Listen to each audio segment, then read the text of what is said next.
Right, talking about this, the Philadelphia Ballet is kicking off the Halloween season with an evening of horror, a haunting double bill that pairs the old with the new. We got a behind-the-scenes look at this production, which the company promises will be hauntingly beautiful. Take a look.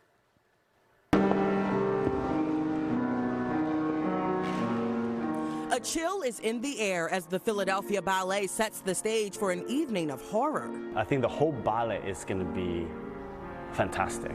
It's going to be visually very amazing. This double bill invites audiences to confront the beauty and the darkness within us all. I've never been at Philadelphia Ballet where they've done a production like this.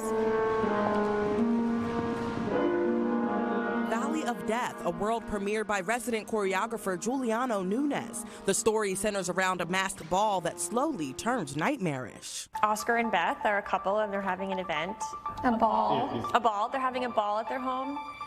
And all of these guests come in and it's a beautiful evening. And then Agatha comes in and the mood kind of shifts and it becomes darker. And basically all of the guests turn on Oscar and Beth. And Agatha wants to torture Oscar for whatever reason. And For not inviting you, I guess. The ballet is about the journey of torturing Oscar and about their love against evil.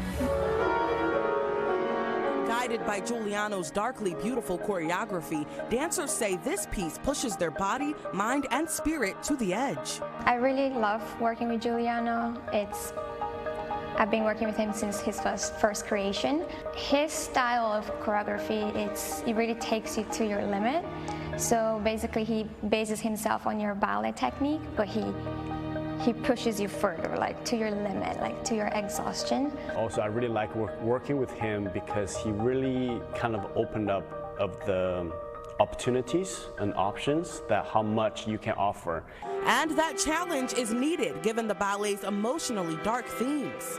I mean, Agatha, she is very evil.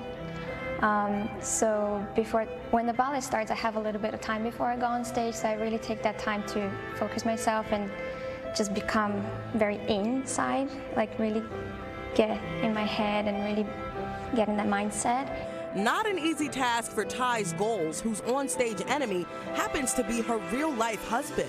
And actually this time is kind of like a mind twisting for me because the evil person is my wife and then the person I'm dancing with, you know, is a colleague.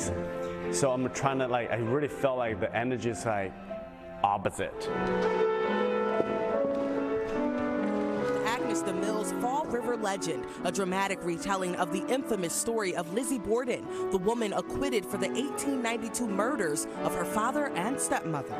It's a twist on history and it's what the choreographer believed happened. So the ballet is basically a flashback. So she goes back to her childhood with her real mother and it takes you along the story and how it ended up being that she killed her parents. Sydney Dolan plays the role of Lizzie. This is kind of different than playing a role like a princess or a swan because I can have my own interpretation of it. And I do, but I also still want to kind of accurately portray Lizzie and, you know, the whole thing of it is to kind of show the audience why she did what she did and what drove her to do that. And audiences should prepare to be transported into the very moments leading up to that fateful day with a set that brings Lizzie's world to life in haunting detail. We're in the house of Lizzie and her family, and we're also in the town, we're in a church, but the main prop used in this is the axe, and there's actually there's a tree stump downstage right, and she actually takes the axe and chops wood in the stump, and it is a real axe, so that's been a fun thing for me to work on. The double bill isn't the only thing the Philadelphia Ballet has to look forward to. The company is undergoing a major expansion. A 5-story center that will triple the company's space is expected to open in fall 2026. We have a growing, booming school, booming company, and I think it's going to give us that space to grow. I'm really excited to have windows. Natural light. Have natural light. It just helps the mood of the atmosphere of the studio, and we're definitely going to have a lot more space, which is really exciting. You can enjoy the Philadelphia Ballet's Evening of Horror October 16th through the 19th at the Academy of Music in Center City, Philadelphia. For tickets and more information, visit philadelphiaballet.org.